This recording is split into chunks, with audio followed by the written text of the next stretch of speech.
Ngomong nasab apa enggak nih malam ini? Ngomong nasab apa tidak? Nanti ada yang marah.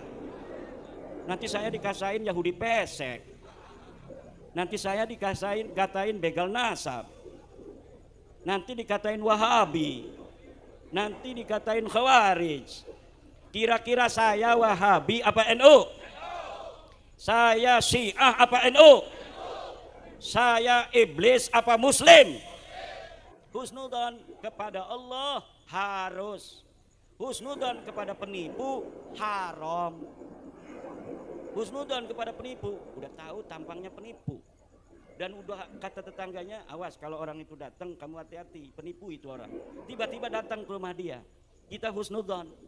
Boleh apa tidak kepada orang yang ada qarinah, yang ada dalil bahwa dia penipu? Tidak boleh. Ihtarisu anfusakum bidzanni. Bahkan ada riwayatnya ihtarisu anfusakum bisu'idzan. Jaga dirimu dengan suudzon. Kalau engkau bersuudzon kepada orang-orang yang dipantas disuudzoni, maka engkau akan selamat dari kejelekan orang itu. Assalamualaikum warahmatullahi wabarakatuh. Teman-teman sekalian, sahabat-sahabat sekalian yang saya banggakan dimanapun Anda berada. Ada ceramah terbaru dari Kiai Imaduddin Usman Al-Bantani, ya. Dan ini saya rasa penting untuk disimak, ya, bagi kalian yang mengira Kiai Imad ini Wahabi, atau yang mengira Kiai Imad ini Syiah, atau bahkan Khawarij, ya. Jadi ini sangat penting untuk kita tonton. Dan saya rasa juga sangat penting ya untuk kalian simak ya, bagi kalian yang pernah mendengar soal iblis-iblis itu ya. Jadi mohon ini disimak sampai akhir. Ini video ataupun ceramah terbaru ya, ceramah terbaru Kiai Imaduddin Usman Al-Bantani. Oke, biar tidak terlalu bertele-tele ya, kita dengarkan bagaimana ungkapan beliau, narasi beliau seperti biasa. Sebelum kita putarkan videonya, sebelum kita simak bagaimana narasinya ya, karena beliau ungkapkan hal ini dengan cukup tegas, atau bahasa hematnya itu keren lah ya, atau bisa lah dikatakan sangar ya. Jadi biar tidak panjang lebar seperti biasa, sebelum kita putarkan videonya, kita intro terlebih dahulu. Iya.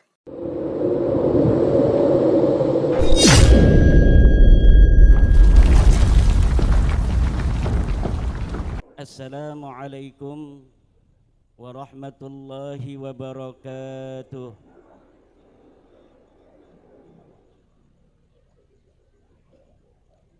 Alhamdulillahil malikil hakim, al-jawadil karimil azizir rahim, fattariqu ilaihi wadihun lil qasidin, waddalilu alaihi laihun lin nazirin.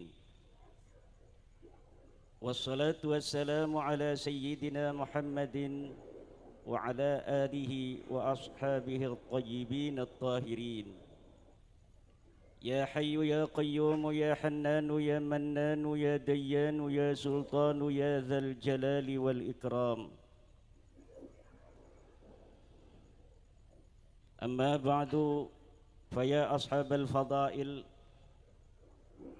keluarga besar almarhum guru kita bersama, orang tua kita bersama, Kiai Haji Rafi'i bin Kertadipa, para anak, para cucu, para cicit, mungkin juga aja yang sudah canggah dari beliau. Alhamdulillah masih ada satu anak beliau, Gus Alwi, juga ketua panitia yang merupakan cucu beliau, sekdes yang merupakan cicit beliau. Semuanya semoga Allah senantiasa berikan kepada anak, cucu, cicit Kiai Rafi'i keberkahan, tinggi derajat iman Islam. Keluarga besar ini menurut yang saya gali dari keluarga beliau sudah hampir 300 orang yang tercatat menjadi keturunan daripada Kiai Rafi'i sampai saat ini haul yang ke-50. Para kiai, para alim, para ulama, dari Kutaliman dan sekitarnya, para pejabat negara yang hadir,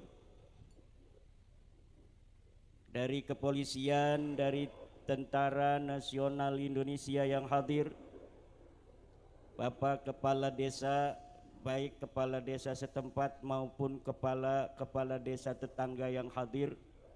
Saya lihat tadi ada kepala desa tetangga dan istrinya para kepala desa ini banyak yang hadir, alhamdulillah. Juga para istri-istrinya,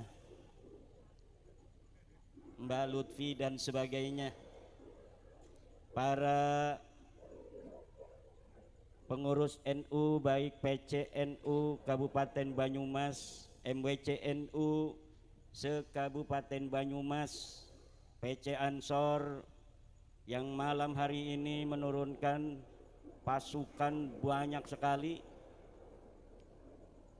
Yang saya hormati dan saya banggakan sahabat-sahabat Banser semua, juga hadir dari PWI Pusat Gus Imron dan Kiai Syarifuddin dari Tegal,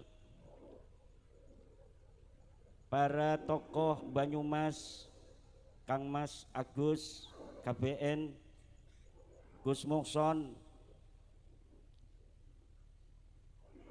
Gus Suheri, ini para youtuber bejo dunia akhirat segala macam ini hadir ini, alhamdulillah. Para dulur-dulur sedanten, para kaum muslimin muslimat, al-mutabarrikin bil alim as-salih Kiai Rafi'i yang dihaul malam hari ini oleh keluarga besar beliau. Semoga yang hadir dalam acara haul ini Allah berikan keberkahan dalam hidupnya. Semoga dibanyakkan duitnya, ditinggikan pangkatnya, segala cita-citanya dikabulkan. Jika ada dari kami ya Allah yang malam hari ini dalam keadaan sakit, baik yang nampak maupun yang tidak nampak ya Rabb, semoga dengan barokah haul dari orang yang saleh Kiai Rafi'i ini ya Allah, Engkau sembuhkan penyakit kami. Jika ada gundah gulana, jika ada rasa duka cita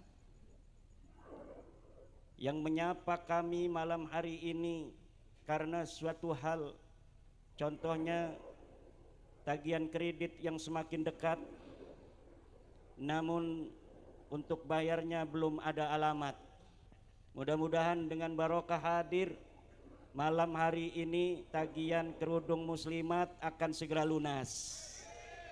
Ya Rabbal, puja dan puji, rasa tasyakur tanda memuji kepada Allah yang Maha Suci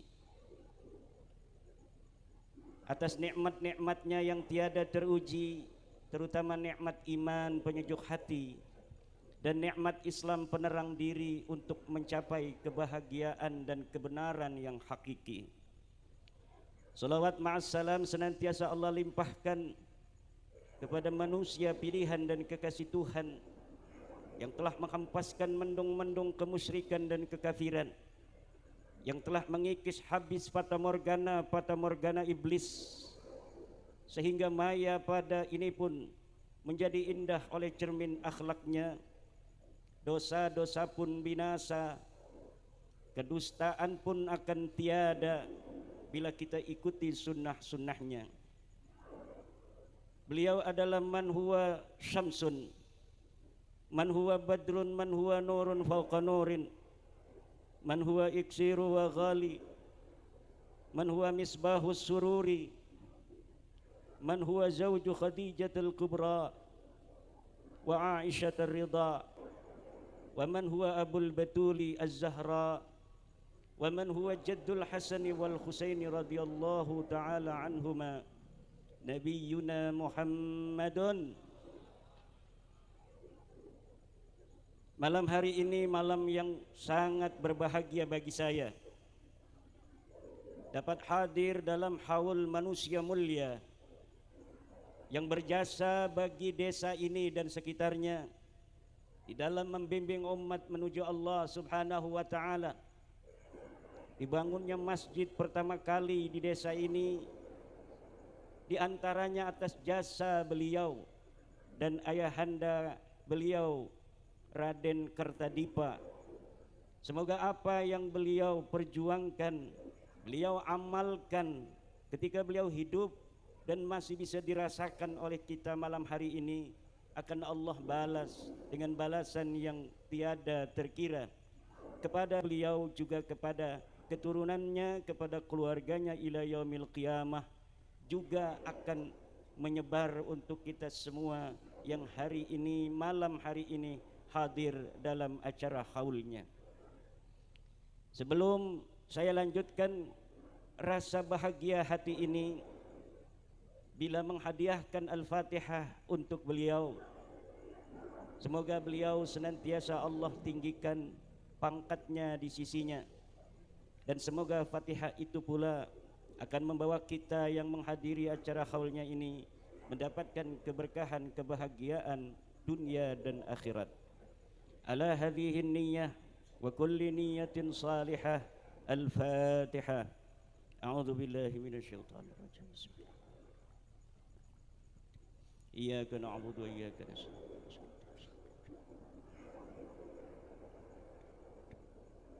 Amin amin Allahumma amin.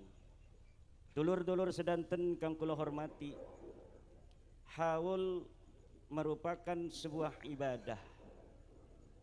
Ibadah itu di dalam Islam ada dua. Pertama disebut dengan ibadatun mahdhatun. Yang kedua ibadatun ghairu mahdah. Ada ibadah mahdah, ada ibadah ghair mahdah. Apa yang disebut dengan ibadah mahdah?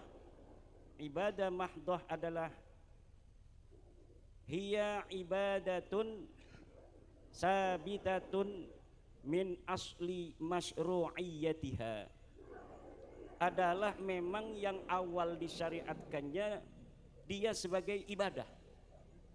Sebuah ibadah yang memang disyariatkan sebagai ibadah ketika ia disyariatkan. Kalau ibadah ghair mahdah, hiya laysat ibadatan fil asli, walakin tasiru ibadatan ma'an niyah. Suatu ibadah yang asal disyariatkannya dia belum menjadi ibadah, tetapi menjadi ibadah ketika dibarengi dengan niat taqarrub, mendekatkan diri kepada Allah Subhanahu wa taala.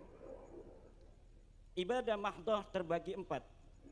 Ibadatun qalbiyatun, ibadatun qauliyatun, ibadatun badaniyatun, ibadatun maliyatun. Ibadah qalbiyah yang masuk dalam ibadah mahdah contohnya adalah iman bi annal ilaha wahidun huwallahu subhanahu wa ta'ala. Bahwa Allah itu satu, bahwa Tuhan itu satu, dia adalah Allah subhanahu wa ta'ala. Ini ibadatun qalbiyatun. Ada ibadatun qauliyatun, adalah an-nutqu bisyahadataini wa qiraatil qur'ani wa dzikri, yaitu mengucapkan asyhadu an la ilaha illallah, tiada Tuhan selain Allah, wa anna Muhammadan Rasulullah, dan sesungguhnya Nabi Muhammad adalah Rasulullah. Ini adalah ibadatun qauliyatun, baca Quran, zikir dan lain sebagainya. Ada ibadatun badaniyatun seperti salat, haji, jihad dan lain sebagainya. Ada ibadatun maliyatun, ibadah harta, zakat mal, zakat fitrah dan lain sebagainya. Ada ibadat ghair mahdah. Apa contohnya ibadah ghair mahdah? Ma laysat ibadatan fil asli, sesuatu yang asalnya bukan ibadah, walakin tasiru ibadatan ma'aniyah, tapi dia akan jadi ibadah setelah diniati. Contohnya ngasih duit sama istri, itu ibadah ghair mahdah. Kenapa ngasih duit sama istri disebut ibadah ghair mahdoh? Karena bukan orang Islam pun ngasih duit sama istri. Betul apa tidak? Maka ketika kita ngasih duit sama istri, ma'aniyah bi anna hadal duit litaqarrubi ilallahi subhanahu wa ta'ala adalah untuk mendekatkan diri kita kepada Allah. Karena mengasihi istri kita adalah kewajiban, maka ngasih duit sama istri jadi ibadah. Ibadahnya ibadah ghair mahdoh. Ini namanya ibadah ghair mahdoh. Ibadah ghair mahdoh adalah ibadah yang asalnya bukanlah ibadah, tetapi jadi ibadah setelah dikasih nih ronda di pos kamling. Ibadah ghair mahdoh.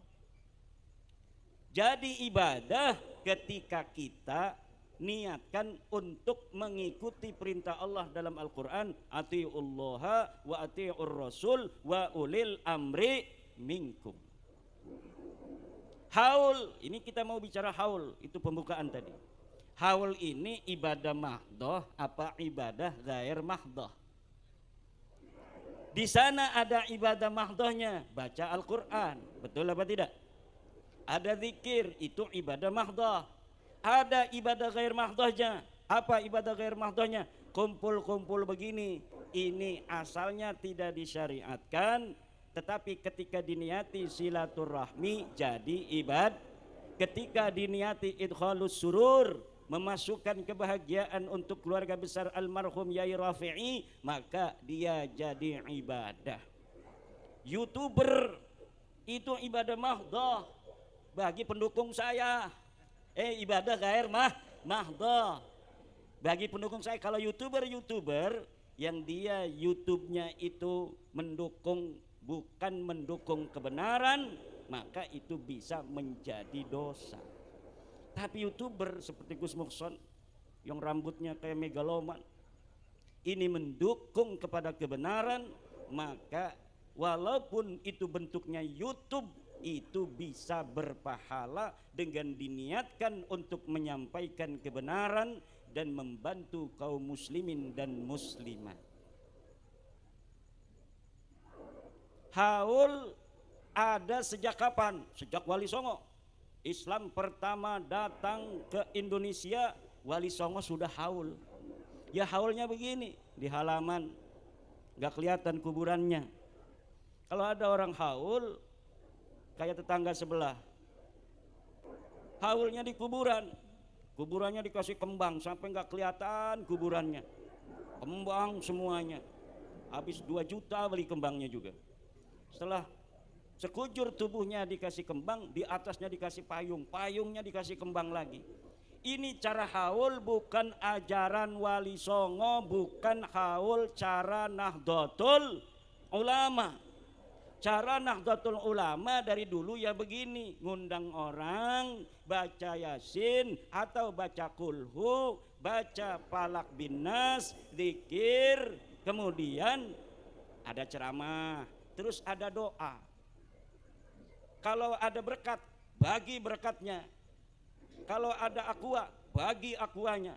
Ada kopi, bagi kopinya. Ini coro Nahdlatul Ulama. Ajaran Wali Songo adalah ajaran Islam rahmatan lil alamin, yang mengajak manusia dengan cinta, mengajak manusia dengan kasih sayang. Dan ajaran ini secara ideologis dan biologis diwarisi oleh Nahdlatul Ulama. Coba kita lihat guru-guru kita di dalam mengajarkan agama Islam ke tengah masyarakat. Dengan kasih sayang, dengan cinta, tidak menggurui. Kemudian masyarakat berbondong-bondong masuk ke dalam agama Islam. Kita berislam mungkin sudah 500 tahun.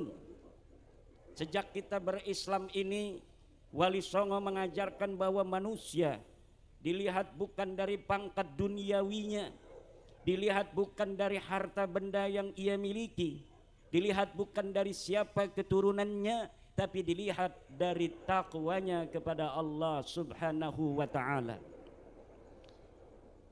Para Wali Songo mengajarkan kesetaraan kepada umat Islam kepada bangsa Nusantara pada masa itu, yang kemudian menjadi Indonesia pada tahun 1945. Indonesia merdeka 1945, Kiai Rafi'i membangun masjid ini 1924, beberapa puluh tahun sebelum Indonesia merdeka. Maka pantas kalau kita masyarakat kampung ini malam hari ini hadir dengan perasaan sukacita. Wajar kalau malam hari ini masyarakat ingin mendoakan salah seorang yang menjadi barometer Islam ketika itu. Dan kemudian Indonesia merdeka pada 1945. Beliau masih hidup ketika itu. Beliau malam hari ini di haul yang ke-50. 50 berapa?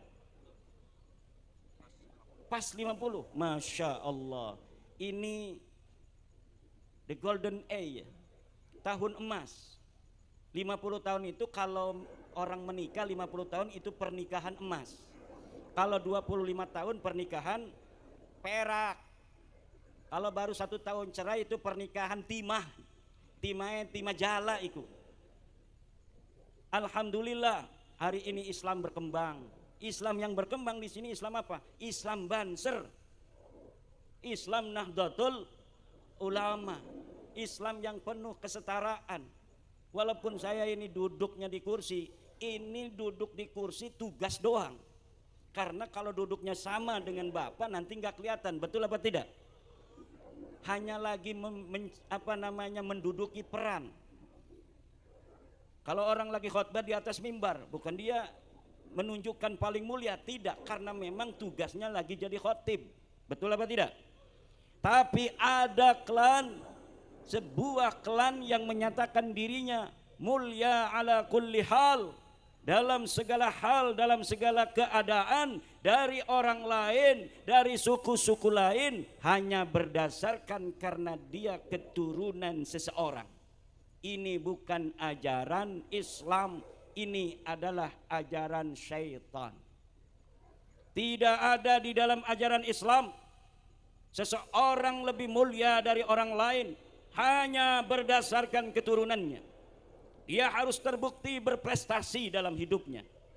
Gus Alwi hari ini orang mulia bukan karena beliau adalah anak dari Kiai Rafi'i, bukan karena beliau cucu daripada Raden Kertadipa, tetapi karena beliau berprestasi, beliau belajar, beliau mau menuntut ilmu, kemudian mengabdi di tengah masyarakat. Para kiai menjadi kiai bukan hanya karena dia anak kiai, tetapi karena ilmu yang dimilikinya dan dharma baktinya kepada masyarakat dan takwanya kepada Allah Subhanahu. Setiap ajaran yang berbeda dengan ajaran Al-Quran, bahwa nilai kemuliaan dilihat daripada takwanya, maka itu bukan ajaran Islam, walaupun yang menyampaikan pakai udeng-udeng segede Vespa. Itu bukan ajaran Islam. Ajaran Al-Quran sudah jelas. Kemuliaan berdasarkan takwa, tinggi pangkat berdasarkan ilmu. Yarfa'illahu alladhina amanu minkum walladhina utul ilma darajat. Hadis Nabi mengatakan la fadla li arabiyyin ala ajamiyyin. Tidak ada keunggulan bagi orang Arab terhadap orang ajam. Apalagi hanya orang-orang yang mengaku Arab tapi tes DNA-nya bukan tes DNA Arab. Maksudnya apa tepuk tangan itu? Maksudnya apa tepuk tangan? Seneng apa setuju?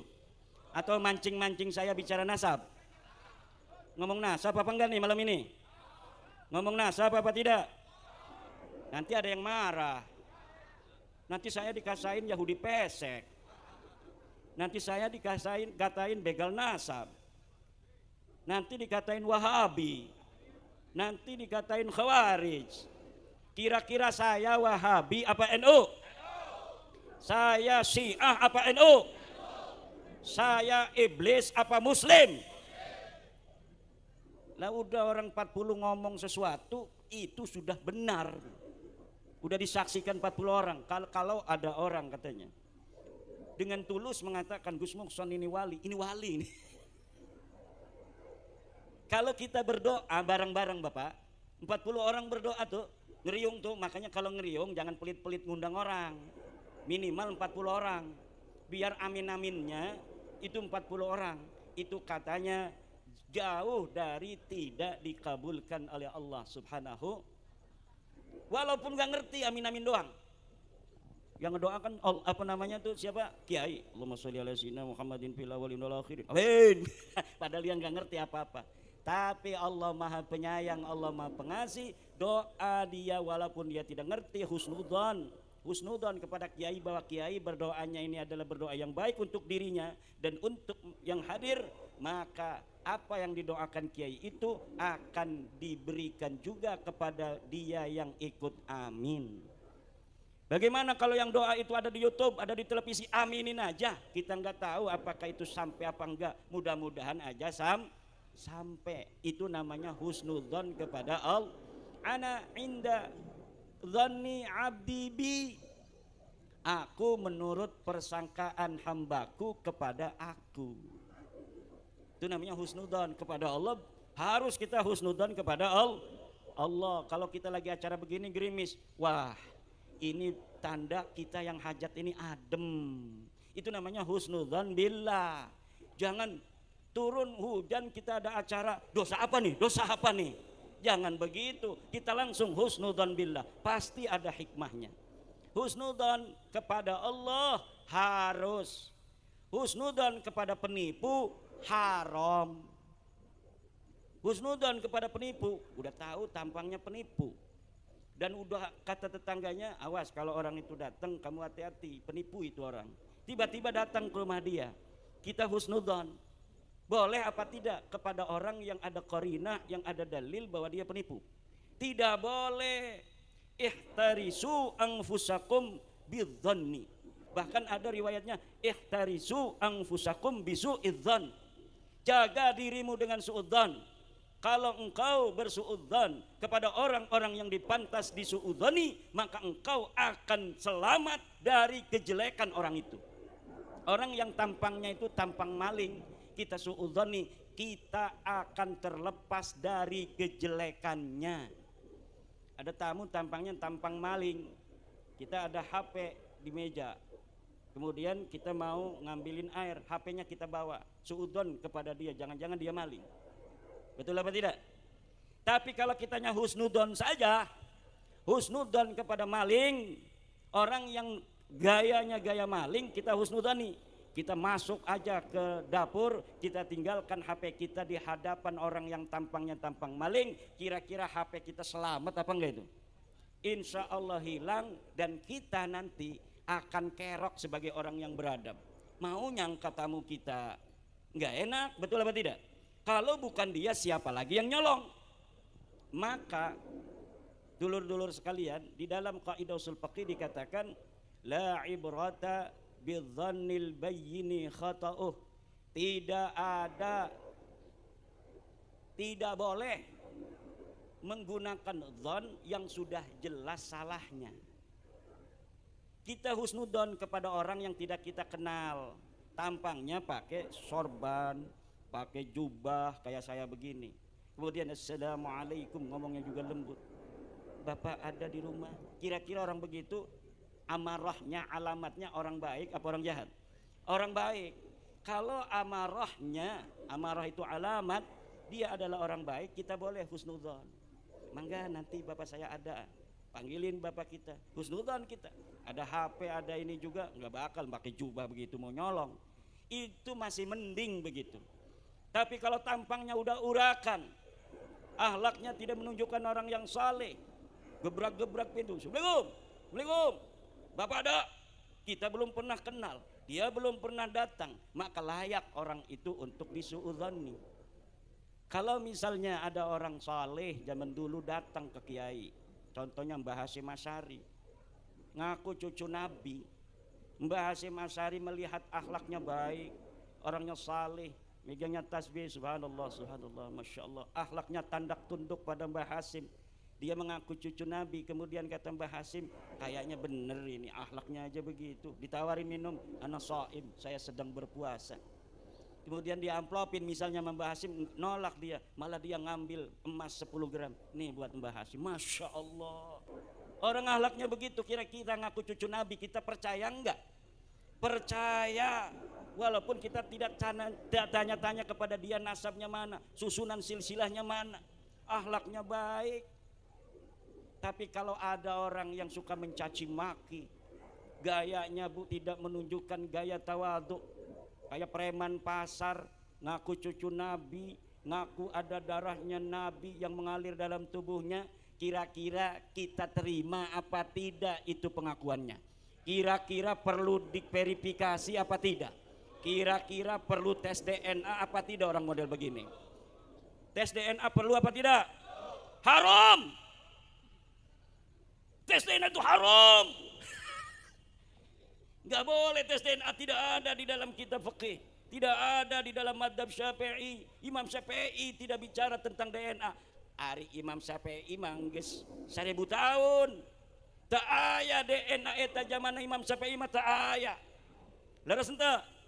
Tidak ada DNA di masa lalu. DNA itu bukan tugasnya Imam Syafi'i, DNA itu tugasnya LBM PBNU. Tugasnya Komisi Fatwa Majelis Ulama Indonesia yang ada sekarang. Jangan bawa-bawa yang sudah wafat. Tugas-tugas guru kita sudah selesai pada masanya. Hari ini adalah tugas ulama-ulama yang ada pada masa ini. Kalau ada nawazil, kalau ada hadisah yang timbul hari ini, jangan bawa-bawa ulama masa lalu yang hadisah itu tidak ada pada masa lalu. Untuk mencari hukum kripto, jangan cari di dalam kitab Nihayatuz Zennya Syekh Nawawi Tanara Al-Bantani, karena pada masa Syekh Nawawi Tanara belum ada kripto. Tapi tanya kepada Komisi Fatwa MUI, tanya pada LBM PBNU, LBM PWNU, LBM PCNU, tugas mereka untuk menjawab kripto halal apa haram.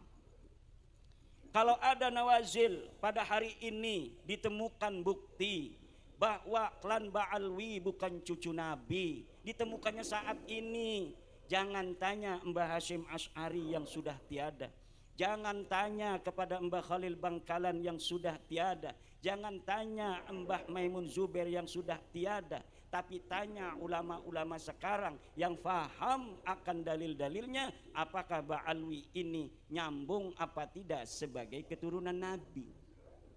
Betul apa tidak? Bagaimana kalau yang ditanya saya? Kalau saya yang ditanya, saya terangkan sesuai apa yang saya baca di dalam kitab-kitab nasab yang ada pada masa di mana Ubaid ini diperkirakan hidup, yaitu di abad keempat. Dia punya anak namanya Alwi di abad kelima. Kita tanya kepada kitab-kitab yang ada di abad kelima, apakah dia ditulis sebagai cucu Nabi ataukah tidak? Alwi katanya punya anak namanya Muhammad. Kita tanyakan kepada kitab-kitab yang ada di zamannya Muhammad ini, apakah dia sebagai cucu Nabi ataukah tidak? Dan saya sudah membaca, kitabnya ada, kitabnya sudah ditulis. Kitab nasab di Yaman itu banyak yang nerangin Ahmad bin Isa. Ahmad bin Isa punya anaknya berapa, dia adanya di mana, kemudian siapa-siapa nama anaknya itu. Anaknya 3, namanya Muhammad, Ali dan Husain. Klan Ba'alwi mengatakan leluhurnya namanya Alwi bin Ubaid bin Ahmad bin Isa. Ahmad bin Isa saya verifikasi, telah ada dicatat di dalam kitab Tahdhibul Ansab, benar dia cucu Nabi Ahmad bin Isa ini. Jadi Sayyid Ahmad bin Isa betul-betul cucu Nabi. Diverifikasi banyak kitab yang ada pada masanya atau masa yang paling dekat dengan Ahmad bin Isa. Ada Tahdhibul Ansab, ada kitab Al-Majdi, ada kitab Muntaqilatut Talibiyah, ada kitab Asy-Syajarah Al-Mubarakah, ada kitab Al-Fakhri, ada kitab Al-Asili, ada kitab Umdatut Talib, ada kitab An-Nafah Al-Ambariyah, ada kitab Tuhfatut Talib. Semuanya mencatat Ahmad bin Isa adalah keturunan baginda Nabi besar Muhammad sallallahu alaihi wasallam. Lalu ada orang di abad 9 mengaku sebagai keturunan Ahmad bin Isa yang ada di abad keempat. Kemudian menyusun silsilah nama-nama Binanu, bin Alwi, bin Ubed, bin Ahmad, bin Isa. Saya lihat di kitabnya, di kitab yang dikarang pada masanya masing-masing. Ternyata nama-nama dari leluhur para habaib ini menurut bacaan saya tidak ada dicatat sebagai keturunan baginda Nabi Muhammad sallallahu alaihi wasallam. Saya tulis di dalam tulisan saya, sekarang saya dimarah-marahin, Pak. Saya dicaci maki. Saya hanya menulis apa ilmu yang ada di dalam kitab-kitab para ulama. Bahwa para ulama dulu sudah mencatat bahwa Ahmad bin Isa betul cucu Nabi. Tapi dia tidak punya nama anak Ubed. Dia tidak punya cucu namanya Alwi. Kata para habib ini, luhur kita turunan Nabi. Dari namanya Alwi, makanya disebut Ba'alwi. Punya ayah namanya Ubed. Ubed ini anaknya Ahmad bin Isa. Kata saya bukan. Ini saya lagi wadul, Pak. Karena saya dicaci maki melulu gara-gara ngomong ini. Supaya orang sini ngebelain saya. Nih kitabnya ada manuskripnya, ada cetakannya, dikarang oleh ahli nasab yang asli. Nih kitabnya nih satu dek yang aku cucu Nabi. Ini kitab namanya Tahdhibul Ansab, dikarang oleh Imam Al-Ubaidili, wafat 432 Hijriah. Nggak ada nama Ubaid disebut sebagai anaknya Ahmad bin Isa. Ini kitab abad kelima, namanya kitab Al-Majdi, kalangan Imam Al-Umari. Tidak ada Ubaid dicatat sebagai anaknya Ahmad bin Isa. Ini kitab masih abad kelima, namanya Muntaqilatut Talibiyah, karangan Ibnu Toba, abad kelima Hijriah. Tidak ada Ubaid dicatat sebagai anaknya Ahmad bin Isa. Ini kitab Asy-Syajarah Al-Mubarakah, kitab abad ke-6. Ini kitab Al-Asili, kitab abad ke-7. Ini kitab Al-Fakhri, ini kitab Umdatut Talib, ini kitab An-Nabhah, ini kitab Tuhfatut Talib. Di Tuhfatut Talib inilah abad ke-10, 600 tahun setelahnya ditulis oleh ahli nasab. Tetapi keluarga mereka sudah menulis dulu mengakunya di abad 9. Jadi 550 tahun setelah wafatnya yang diaku, baru ada pengakuan dari sekelompok orang bahwa dia keturunan Nabi melalui Ahmad bin Isa. Jadi tidak ada sebelumnya yang nyatet sendiri. Enggak terima, Pak. Tidak terima kepada saya. Kemarin saya di Tuban mau ceramah, nggak boleh datang. Minta bantuan polisi dia untuk mencegah saya datang.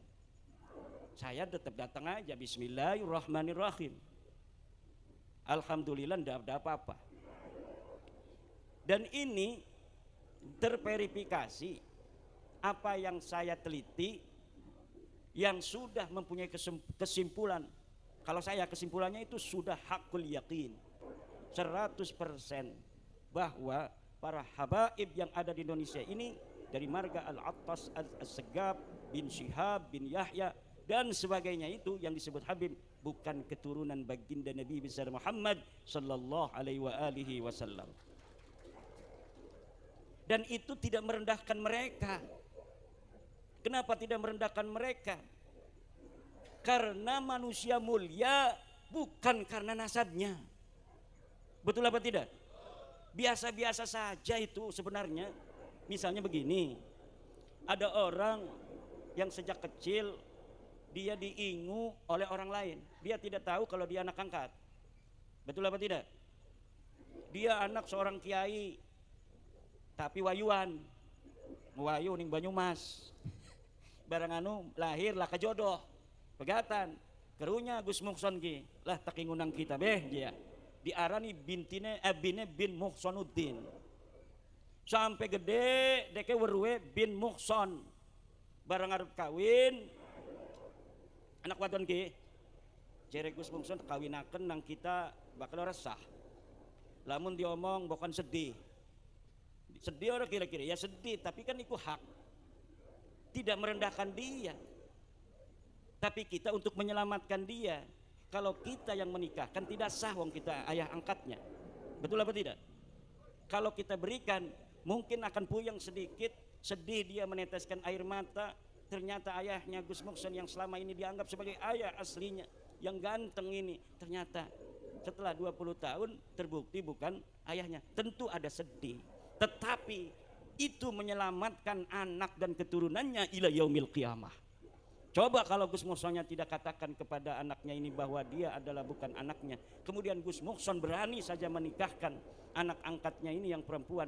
Nikahnya tidak sah. Tentunya karena nikahnya tidak sah kurang barokah. Walaupun dianya tidak tahu kalau nikahnya tidak sah perempuannya ini. Tapi lama-lama akan banyak masalah. Karena nanti pasti sesuatu yang ditutupi akan terbongkar. Kamu sudah punya anak menikah, dulu yang nikahin Gus Mukson ya. Gus Mukson itu bukan bapak kamu. Tentunya akan ada masalah yang lebih banyak di masa depan. Hari ini kita katakan, Bib, ente bukan cucu Nabi.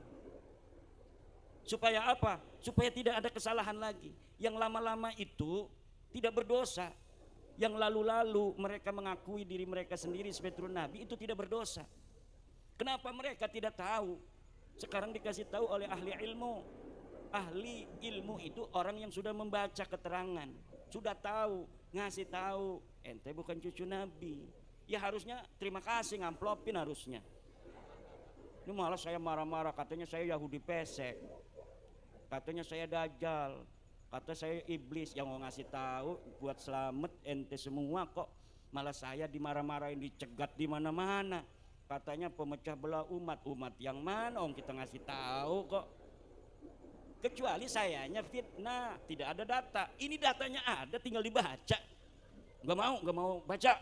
Pokoknya yakini aja saya sebagai cucu Nabi. Nggak bisa. La yajuzu lil alimi kitmanu ilmihi fi hadzal bab. Tidak boleh bagi orang yang sudah tahu seseorang itu bukan anak dari ayahnya, dia biarkan tidak tahu, Pak. Tidak boleh, haram hukumnya kita membiarkan seseorang yang bukan anak seseorang kemudian dinisbatkan kepada yang bukan ayahnya. Boleh itu kalau kepada kakeknya, kayak Nabi Muhammad itu kadang-kadang disebut Muhammad bin Abdul Muttalib. Ana Muhammad la kadhib, ana ibnu Abdul Muttalib. Ana Muhammad la kadhib, ana ibnu Abdul Muttalib. Ana ibnu Abdul Muttalib. Kalau ke kakeknya boleh, kalau ke buyutnya boleh, kalau ke jangganya boleh. Makanya ada bin Adam aja kan, karena Nabi Adam itu kakeknya. Imaduddin bin Adam boleh. Kenapa? Nabi Adam itu kakek saya. Gus Muson Nabi Adam kakeknya bukan. Jangan-jangan bukan dari Nabi Adam ini. Nah, ke kakek kita boleh. Seperti pengarang Alfiyah. Siapa? Muhammad bin Abdullah bin Malik. Itu dia langsung Muhammad bin Malik, tidak Muhammad bin Abdullah. Itu kepada kakeknya boleh. Nah, kata Allah, ud'uhum li'abaihim. Panggil mereka, orang-orang itu dengan nama bapak-bapak mereka. Bapak-bapak itu bapaknya, kakeknya, buyutnya, jangga, wareng, krepek, balung, udeg-udeg, gantung, siwur, terus sampai Nabi Adam. Boleh tuh dia. Kalau dia ada catatan dari Nabi Ibrahim, misalnya Gus Mukson bin Ibrahim, boleh. Karena ada catatan dia masih keturunan Nabi Ibrahim. Kalau dia ada turunan bin Adam, boleh. Karena semua kita adalah anaknya Nabi. Ibunya Hawa, makanya yang perempuan bin Hawa, binti Hawa. Anak perempuannya Nyi Siti Hawa. Anak laki-lakinya Nyi Siti Hawa, bin Hawa, binti Hawa. Itu boleh. Bagaimana kalau yang tidak tahu? Fa illam ta'lamu aba'ahum. Kalau kalian tidak tahu nama bapak-bapak mereka, fa ikhwanukum fiddini wa mawalikum. Maka tetap mereka adalah saudara kamu. Walau saudara kita Ba'alwi ini bukan turun Nabi, kita tetap cinta kok. Betul apa tidak? Kalau yang alim kita harus hormati, betul apa tidak? Ini yang akan kita lakukan. Jangan ada pikiran Kalau misalnya sudah tidak terbukti pada cucu Nabi, kita tidak menghormati lagi dia sebagai saudara. Tidak ada bos yang semacam itu. PWI itu tidak begitu. Jangan takut-takut di sweeping. Gak ada itu PWI pernah ngomong mau nyweeping orang. Gak ada. Kita ini mengatakan dengan didasari kecintaan kepada sesama umat Islam. Kita membuka ini dengan didasari kecintaan sesama anak bangsa Indonesia. Tidak ada kebencian secara dzati kepada siapapun. Apalagi tentu di antara kita ada yang sudah muasyarah, betul apa tidak? Ada yang bergaul sebagai teman, ada yang teman kantor, betul apa tidak? Ada yang teman sekolah. Masa gara-gara dia bukan cucu Nabi kemudian kita tidak mau berteman dengan dia lagi? Tidak ada begitu. Kita hanya kasih tahu bahwa Anda bukan cucu Nabi, jangan ngaku-ngaku lagi, itu doang, beres. Ayo mari kita yang tadinya biasa ngopi, ngopi lagi. Yang biasanya kita kerja bareng lagi. Kalau bisa live dengan Gusmar. Wah, yang lalu biar berlalu. Sekarang kita tatap masa depan. Kita bangun Indonesia bersama-sama. Wahai para bani-bani Tunggul Ametung, bani-bani Siliwangi, bani-bani apalagi itu Ken Arok, bani-bani Raden Patah, Majapahit dan lain sebagainya. Kami dari Bani Ba'alwi bin Ubed siap bersama-sama membangun Indonesia ini semakin jaya. Takbir. Itu saja. Setuju apa tidak? Setuju apa tidak? Karena kalau tidak begitu masih maksa-maksa enggak bakal bisa. Ini karena sudah ada tes DNA. Sekarang sudah ada tes DNA. Tes DNA ini seperti sidik jari. Sidik jari orang itu nggak ada yang sama, Gus Heri. Aja meredeng-meredeng mengkono niku. Mata nih. Balik asli mah ganteng je. Sidik jari orang ini walaupun saudara nih, Gus Alwi dengan Sekdes ponakan tuh Sekdes. Sidik jarinya berbeda. Saudara kembar pun sidik jarinya berbeda. Jadi lamun kita nyekel kopi ki beginian ki. Iki kosong iki apa Jawa nih sih? Iki kan lagi contoh. Nih, ada sidik jari saya di sini. Ini sidik jari nih. Pengen minum barangnya mah. Ceramah melulu, suara sampai serak.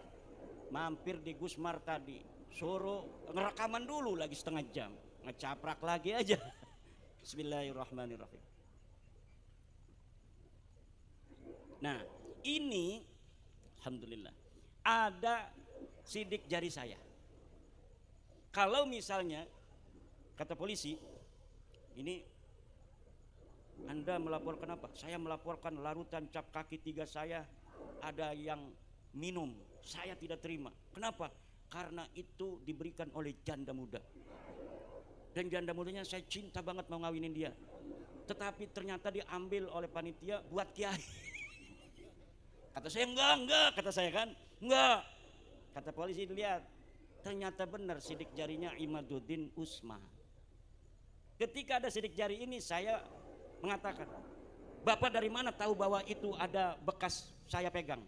Berdasarkan mesin pencari sidik jari. Mana mesinnya ini? Haram! Ini mesin haram, nggak boleh. Tidak ada dalam kitab Fathul Mu'innya, tidak ada dalam kitab Tuhfatul Muhtajnya, tidak ada menurut Imam Syafi'inya, tidak ada di dalam kitab Fiqihnya, tidak ada dalam Al-Qur'annya. Itu mesin sidik jari. Tidak boleh Bapak menetapkan saya sebagai tersangka hanya berdasarkan sidik jari yang diujinya dengan mesin. Sedangkan mesin ini, mesin sidik jari tidak ada di zaman Rasulullahnya. Tidak bisa. Nggak bisa walaupun saya berdalil-dalil begitu, tetap saya ditangkap Pak. Betul apa tidak? Begitu pula DNA. DNA ini walaupun dikatakan haram dan lain sebagainya, maka tetap kalau misalnya sudah digunakan oleh dokter, mau dia ngomong haram, mau dia nggak mau, tetap kesimpulannya ya begitu saja. Understand? Maka hadirin ma'asyiral muslimin rahimakumullah, inilah yang harus kita jaga. Apa yang harus kita jaga? Nasab mulia Rasulullah. Jangan sampai masuk di dalamnya ad'iyah wad dukhala, para pengaku-pengaku dan para penyusup-penyusup. Ini bagian daripada kita berbakti kepada Nabi besar Muhammad sallallahu alaihi wasallam. Bagaimana nanti kita berjumpa dengan baginda Nabi Muhammad sallallahu alaihi wasallam jika hanya untuk mengatakan bukan keturunan Nabi, sebagai bukan keturunan Nabi saja kita tidak berani. Padahal sudah nyata dari segala penjuru semuanya adalah benar. Inilah bapak-bapak dan ibu-ibu hadirin ma'asyiral muslimin rahimakumullah. Termasuk ini Eyang Anggadipa. Betul. Kertadipa. Eyang Kertadipa ini harus dirawat. Yai Rafi'i harus dirawat. Apanya yang harus dirawat? Sejarahnya harus ditulis. Dan tidak boleh nanti ada orang-orang yang kemudian mengklaim Eyang Kertadipa ini misalnya bernasab kepada Anu bin Anu bin Anu, padahal keluarga tidak mengetahui susunan silsilah itu. Jangan-jangan silsilah itu adalah silsilah palsu untuk membelokkan sejarah di masa depan. Karena kalau hari ini kita biarkan sejarah Indonesia ini dirubah, maka masa depan anak cucu kita akan melaknat kita. Anak cucu kita akan melaknat kita. Kenapa? Misalnya para pahlawan-pahlawan itu semuanya nasabnya ke luar negeri. Gak ada yang nasabnya ke Raden Wijaya, gak ada nasabnya yang ke Raden Patah Demak, gak ada yang nasabnya kepada orang-orang Jawa di masa lalu. Semuanya ke luar negeri. Maka nanti anak cucu kita akan mengkutuk kita bahwa kita adalah orang-orang pecundang yang tidak berani menjaga, memperjuangkan anak cucunya. Buktinya apa? Buktinya itu makam-makam semuanya dari luar negeri kok. Yang jadi pahlawan semuanya dari luar negeri, yang jadi pejuang semuanya dari luar negeri, yang mau perang semuanya dari luar negeri. Orang Jawa semuanya tidak ada yang jadi pahlawan. Mereka akan mengutuk kita yang hidup 2024 ini, sedangkan mereka hidupnya bisa jadi 200 tahun lagi. Di mana waktu itu sejarah sudah berubah semua. Sampai bendera Indonesia katanya orang luar negeri yang menentukan.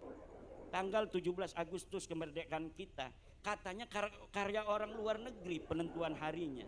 Kemudian NU organisasi kita katanya yang menjadi pendirinya juga orang luar. Mbah Hasim katanya disuruh-suruh doang. Ini kebanggaan kita terhadap jati diri bangsa Indonesia sendiri. Anak-anak Nusantara akan menjadi luntur di masa depan. Anak kita hanya akan mengenal kita sebagai para pecundang yang memalukan. Mau bapak-bapak disebut pecundang?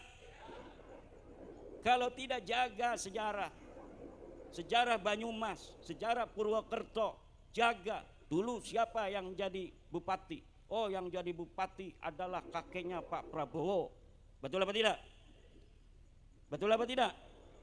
Ini yang jadi bupati dulu kakeknya Pak Prabowo, yang sekarang jadi presiden Indonesia terpilih, yang nanti bulan Oktober akan menjadi presiden sah dilantik oleh MPR apa DPR?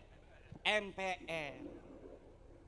Itu orang Banyumas, harus bangga ini orang Banyumas. Pak Prabowo itu turunan orang Banyumas, alhamdulillah. Desa kula Kresek iku mbeke duwe wakil presiden. Kiai Maruf Amin lahir Kresek. Bikin pondoknya di Tenara karena beliau adalah cucu keponakan Syekh Nawawi Tenara, ibunya keturunan Tenara. Jaraknya 12 km. Tapi wong Banyumas wis duwe presiden. Alhamdulillah. Ini menunjukkan harga martabat dari orang-orang Banyumas. Alhamdulillah. Senajan orang nyolok. Misal nyolok tora. Alhamdulillah. Iki suara kula iki kayaknya wis beneran entek iki. Ceramah pirang-pirang tempat, tenaga wis rada apa kurang, mungkin ambil barokah untuk kepada siapa guru kita yang mulia Kiai Rafi'i. Ini saya cukupkan sampai di sini, mudah-mudahan kita semua penuh barokah. Orang tua kita Kiai Rafi'i akan Allah berikan derajat yang lebih mulia di sisinya. dan semoga keturunannya akan Allah angkat derajatnya, dan kita semua yang hadir akan Allah berikan kemuliaan, keselamatan dunia dan akhirat, kita dan anak cucu kita ila yaumil qiyamah. Wallahu huwal muwaffiqu ila aqwami tariqin. Wassalamualaikum warahmatullahi wabarakatuh. Jadi kurang lebih seperti itu. Sangat-sangat luar biasa sekali dari apa yang baru saja beliau paparkan. Dan saya rasa narasi tersebut penting untuk kita ketahui bersama. Dan mari video ini, video yang baru saja kita dengarkan bersama, mari ini disebarluaskan. Biar tidak ada lagi yang memframing ya, seakan-akan beliau Wahabi, atau seakan-akan beliau Khawarij, atau bahkan Syiah, jadi seperti itu. Mohon ini disebarluaskan. Biar ungkapan-ungkapan seperti itu ya, biar tidak lagi ada orang yang mempercayainya ya. Jadi beliau baru saja itu mengungkapkan jawabannya atau menjelaskan tentang hal yang perlu kita ketahui. Framing-framing yang sudah tersebar luas di Facebook atau di media sosial yang lainnya, jadi seperti itu. Anda ya harus memahami dari apa yang beliau kemukakan ya. Anda harus memahami juga ya, beliau itu ya sebenarnya mengatakan seperti itu karena apa? Atau kenapa kok ungkapannya sebegitu mengejutkan ya, sampai mengatakan nasab Habib itu terputus ya. Jadi Anda harus memahami itu.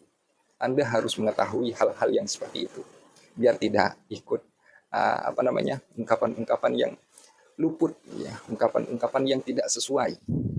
Misal ya, nanti ada orang yang mengatakan ketika Anda bercerita tentang Kiai Imad misal ya, lalu ada orang yang mendengar, lalu dia mengungkapkan, oh Kiai Imad itu siapa?